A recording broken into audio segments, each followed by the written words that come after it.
தம்பி எங்கப்பா வேகாத வேலை உள்ள வேகமா போய்ங்கிற அண்ணே தலைவர் படம் ரிலீஸ் அத வேகமா போய்ங்கிற டிக்கெட் காலியா போறேன் உன்னை எதுக்குப்பா இந்த சினிமாலாம் பார்த்து கெட்டு போய் கிடைங்க அதெல்லாம் பார்க்காதீங்கப்பா என்ன சொன்ன நட்சத்திரத்தை என்ன முடியாது தலைவர் வெல்ல முடியாதா தலைவர்லாம் எப்போ நான் படத்தை பார்த்துட்டு வந்து வச்சுக்கிறேன் சரி போ போ டேய் தம்பியா சினிமா கோட்டை எந்த சைடு இருக்குதுடா எப்படி அங்க போறா என் மச்சான் இல்லாம எந்த படத்தையே நான் பார்த்துக்கிறேன் நீ மூடின்னு குந்து நான் போயிட்டுறேன் அவனையும் விட மாட்டியா போ காலி டைம் ஆட்டு சோறு கட்ட சொன்னா சோறு கூட கட்ட மாட்டா சோம்பேறிங்க தம்பி நீ ஏன் போய் இவ்வளோ கையில் வெறுப்பா போய்ங்கிற அட அதையான கேட்குறேன் ஒருத்தி தான் சோறு ஆக மாட்டான்ட்டு இன்னொருத்தைய கட்டினேன் ஏத்தேரில் ஒன்று நடுத்தேரில் ஒன்று கட்டினேன் 2 பேருமே சோறு போட மாட்டாங்கண்ணே இவளுக்காக மாடா வச்சு ஓட செய்கிறேன் அப்போ கூட விழுங்காக மாட்டேன் பணம் பிக்கிறாளுங்கண்ணே என்னண்ணா பண்ணுறது எதுக்குடா கல்யாணம் பண்ணி சாகுறீங்க கல்யாணம் பண்ணாமலே இருக்கலாம் இப்போ சொன்ன பேர் நான் திருவாசகண்ணே ஏன்டா இந்த கல்யாணத்தை பண்ணிட்டு நான் படுற பேர் பாடுகிறது பேரு வாழ்க்கையில நிம்மதின்றதே இல்லைண்ணே சரி போ போ அடி ஓடு அண்ணா இல்லைங்க ஒருத்தவன் வேகமா போய்ங்கிறான் இன்னொருத்தவன் வெறுப்பா போய்ங்கிறான் நீ என்ன சந்தோஷமா போய்ங்கிறா இந்த சந்தோஷமாப்பா இந்த சந்தோஷத்துக்கு காரணமே ஆண்டவர் தான்பா நானும் ஒரு நேரத்தில் இது போல தான் சினிமா அரசியல்னு ஓடின்னு இருந்தேன் அப்புறம் ஒரு நேரத்தில் நான் வேதிப்பட்ட போது என்னை யாரும் வந்து பார்க்கல அந்த அரசியலும் வந்து பார்க்கல இந்த சினிமா நடிகரும் வந்து பார்க்கல கடைசியில் இதே போல் தேவனை பற்றி அறிவித்தவங்க தான் எனக்கு சொல்லி நான் சுகமான அதுலேருந்து சந்தோஷமா இருக்கிறேன்பா கர்த்தர் என்னை விடுவிச்சுக்கிறார் நீயும் வா சபைக்கு கர்த்தர் உன்னையும் ஆசீர்வதிப்பார் மன நிம்மதி அங்கே தான்பா இருக்குது வெட்டியா தான் வந்துடும் இரு வா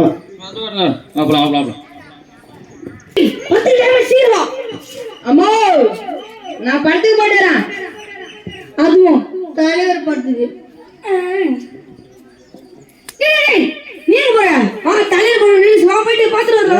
தலைவர் படம் அது தலைவலி நான் சபைக்கு போறேன்டா எது தலைவர் படம் தலைவலி அவன் தலைவர் படம் தலைவலி என்றா நீ பார்த்து சும்மா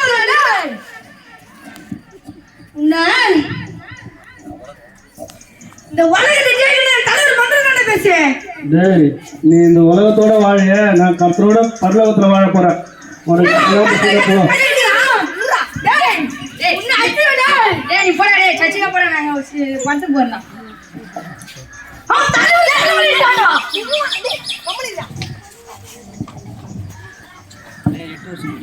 அஞ்சு வருஷத்துக்கு பிற்பாடு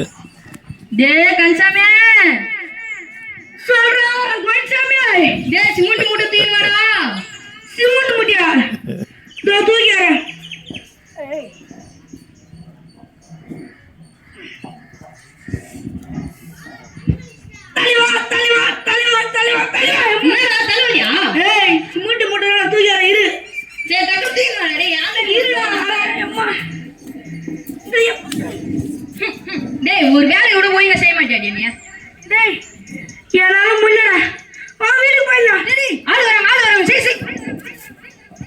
சரி போதும்டா என்னப்பா வேலையெல்லாம் எப்படி போகுது நல்லா போதுங்கம்மா எத்தனை நாள்ல முடிச்சு தருவீங்க ஒரு வாரத்தில் முடிச்சிடுவோம்மா இன்னைக்கு வேற ஓனர் பார்க்க வராரு நல்லா வேலை செய்யுங்க சரிங்கம்மா நல்லா நடக்குது ஐயா நீங்க போய் பாருங்க ஒரு வேலையா போயிட்டு வரேன்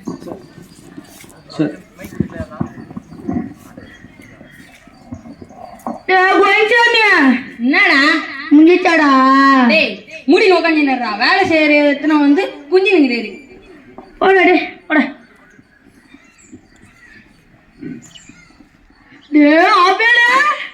அருமையாட்டுக்கிறான்ப்பா நீங்க எங்க இருக்கீங்க என்னடா இந்த வேலை செய்றீங்க? புறாகுறா நான் ஆண்டவருக்கு கிருபையால நல்லா இருக்கிறேன்டா. நீங்க என்ன கேக்குறீங்க? டேய் இது நம்மளுது தான்டா இடம். நீ சூப்பரா இருப்பா. அதானா அன்னைக்கே சொன்னேன்ல, ஆண்டவர்கிட்ட வாங்கடா, இதை போல உலகத்தில் வைக்க போடாது கெட்டுருக்குன்னு சொன்னேன்ல. இப்பயும் உன்னையும் கெட்டு போகலடா. வாங்க ஆண்டவர் ஏத்துக்கு, ஆண்டவர் உங்களை ஆசீர்வதிப்பாரு. இவன் தான் சினிமா கூட்டின்னு போயிட்டு எனக்கு எடுத்துட்டான். நாங்க இப்போ சித்தாலும் கொத்தனாராக இங்க. டேய் இப்பயும் ஒண்ணும் இல்லடா, வாங்கடா சர்ச்சைக்கு போலாம். வாங்க ஆண்டவர் உங்களை ஆசீர்வதிப்பாரு. சரி நான் வந்துடுறேன், வாங்க போலாம் நம்ம.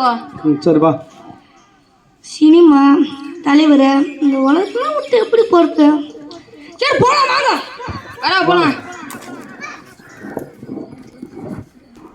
2 வருஷத்துக்கு பிற்பாடு கர்த்தருக்கு ஸ்தோத்திரம். நான் வந்து சினிமான்னு சுற்றி நின்றேன். என்னையே கூட்டணும் சுற்றி நின்றான். அது மாதிரி சுற்றி என் ஃப்ரெண்டு தான் இவர் வந்து என்கிட்ட சொன்னார் சர்ச்சுக்கு வாடான்னு சொல்லி. அப்போ நாங்கள் கேட்கல. அதுக்கப்புறம் நாங்கள் வந்து கொத்தனாரும் சித்தாருமா வேலை செஞ்சிருந்தோம். அதுக்கப்புறம் இவர் வந்து நீங்கள் உண்மையிலே கர்த்தர் நம்பினா கர்த்தர் உங்களுக்கு அற்புதம் செய்வாரான்னு சொன்னார்.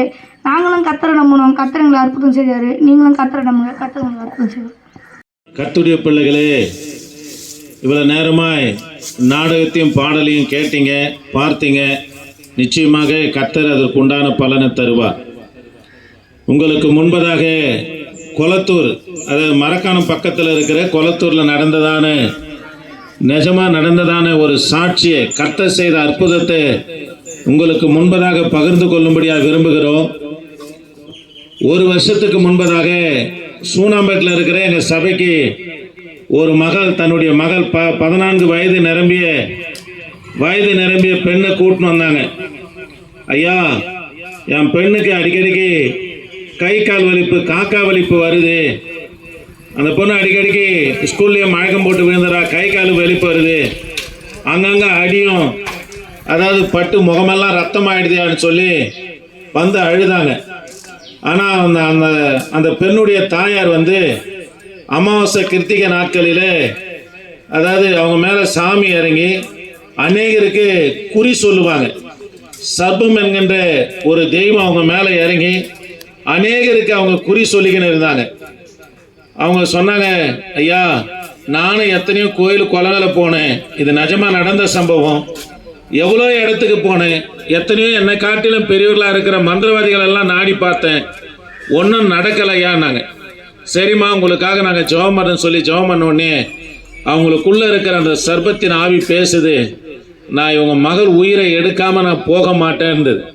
நிஜமாக நடந்த சம்பவம். ஜிக்மர் ஹாஸ்பிட்டலையும் அந்த குழந்தைய சின்ன வயதுலேருந்து பார்த்து கொண்டு வராங்க. அந்த பொண்ணு பெரிய மகள் ஆகி 1 வருஷம் கழிச்சு தலையில் இருக்க தலையை நாங்கள் ஆப்ரேஷன் பண்ணுவோம் என்று சொன்னாங்க. அந்த தாயார் வந்தாங்க, நாங்கள் ஜெபம் பண்ணோம். அந்த குறி சொல்லுகிற பொல்லாத ஆவி அவங்கள விட்டு விலகின உடனே இது வரைக்கும் 1 வருஷம் ஆகுது. அந்த கை கால் காக்கா வலிப்பு வராதபடி என் தேவனாகி கர்த்தர் பாதுகாக்கிறார். இந்த வார்த்தையை கேட்கிறேன். அதுக்கு பிற்பாடு போன மாதம் அவங்க ஜிக்மர் ஹாஸ்பிட்டலுக்கு போனாங்க. தலையை பரிசோதித்து பார்த்தாங்க, ஸ்கேன் பண்ணாங்க, எக்ஸ்ரே எடுத்தாங்க.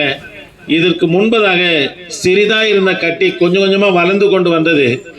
அவங்க அந்த ஆவிலிருந்து விடுதலையாக்கப்பட்டு சபைக்கு 1 வருஷமாக ஆப்ரேஷனுக்காக போனாங்க. தலையை பரிசோதித்து பார்த்து அந்த பிள்ளைக்கு அந்த கட்டி இருக்கிற அடையாளமே இல்லாதபடி என் ஆண்டவராகிய இயேசு கிறிஸ்து சுகம் கொடுத்தார். அதனால் அங்கே இருக்கிற மருத்துவங்க சொன்னாங்க, இந்த பிள்ளை அதாவது வயசு பொண்ணாக இருக்கிறா, இனி திருமணம் இது போல் காட்சியெல்லாம் நான் செய்ய வேண்டியது இருக்குது, அந்த பிள்ளைக்கு தலையில் ஆப்ரேஷன் பண்ண வேண்டாம் என்று சொல்லி அனுப்புனாங்க. அந்த தாயார் கண்ணீரோடு வந்து எங்கள் சபையில் சாட்சி கொடுத்தாங்க. ஆக இந்த வார்த்தை கேட்டுக்கொண்டு இருக்கிற எனக்கு அன்பான தேவனுடைய பிள்ளைகளே, உன் வாழ்க்கையில் அற்புதம் செய்யணுமா, அதிசயம் செய்யணுமா, அல்லது மாந்திரிகம் பிசாசின் காரியத்திலிருந்து கர்த்தர் விடுதலை ஆக்கணுமா? குமாரன் விடுதலையாக்கினா மெய்யாகவே விடுதலை ஆவீர்கள் என்று வேதம் சொல்லுகிறது. ஆண்டுடைய வேதமே தான் சொல்லுகிறது. கர்த்தராகிய இயேசு கிறிஸ்துவும் கூட வருத்தப்பட்டு பாரம் சுமக்கிறவர்களே, நீங்கள் எல்லாரும் என்னிடத்துல வாருங்க, நான் உங்களுக்கு இளைப்பாறுதலை தருவேன் என்று என் தேவனாகிய கர்த்தர் சொல்லுகிறார். ஆக வருத்தமா, பாரமா, கண்ணீரா, கவலையா, பிள்ளை இல்லாத அதிக நாள் திருமணமாகியும் பிள்ளை இல்லை என்று கவலையா? தேவ பிள்ளையே, எப்பேற்பட்ட குறையோடு, பிரச்சனையோடு, போராட்டத்தோடு, கவலையோடு கூட நீ இருப்பாயானா என் தேவனாகிய கர்த்தர் உங்களை விடுதலையாக்குவார். ஒரு நாட்களில இந்த வெயில்ல வந்து வேகாத வெயில்ல வந்து இயேசு கிறிஸ்து குறித்து சொல்வதற்கு நோக்கமே கர்த்தர் எங்கள் வாழ்க்கையில அற்புதம் செய்தார். பைத்தியமா இருந்தோம், ஒருவேளை ஆகாரத்துக்கு வழி இல்லாம தற்கொலைக்கு ஓடிக்கொண்டிருந்தோம், மரணத்தின் விளிம்பில் இருந்தோம். ஆண்டவராகிய இயேசு கிறிஸ்து எங்க மேல இறக்கப்பட்டார், ரட்சித்தார். இப்போ அநேக பாத்திரங்களுக்கு எங்களை ஆசீர்வாதமாக கர்த்தர் வைத்திருக்கிறார். ஆகவே கர்த்தராகிய இயேசு கிறிஸ்துவை தேடுங்க, நம்புங்க. ஒரே வழி, உனக்கு விடுதலை வேணும்னா கர்த்தராகிய இயேசு கிறிஸ்து மாத்திரம் தாங்க. நாங்க போகாத காரியங்கள் இல்லை, நாங்க பண்ணாத, அதாவது யாரிடத்துல இருந்து எங்களுக்கு விமர்சனம் இல்லை. கர்த்தரை தேடினோம். இயேசு கிறிஸ்துவால எங்களுடைய வாழ்க்கை மாறும், எங்க நிலைமை மாறும், எங்க கண்ணீர் மாறும், எங்க கவலைகள் மாறும் என்று விசுவாசித்தோம். கர்த்தர் செய்தார். ஆகவே வாருங்க, உங்க இருதயத்துல விசுவாசிங்க, கர்த்தர் உங்கள் வாழ்க்கையில அற்புதம் செய்வார். நாங்கள் உங்களுக்காக ஜெபிக்கிறோம். ஆண்டவரே, இந்த வார்த்தையை கேட்டதானே ஆண்டவரே, இந்த கிராம மக்கள் ஆண்டவரே உம்முடைய சமூகத்துல வைத்து ஜெபிக்கிறேன் ஐயா. கர்த்தாவே, ஒவ்வொரு வீடுகளிலும் இந்நாளில ஆண்டவரே நீங்க அற்புதம் செய்யும்படியாய் ஜெபிக்கிறேன். தொடர்ந்து ஒரு பிரசன்ன தயவு கூட இருக்கட்டும், வழிநடத்துங்க. இயேசு நாமத்தில் ஜெபிக்க நல்ல பிதாவே, ஆமென். Praise the Lord.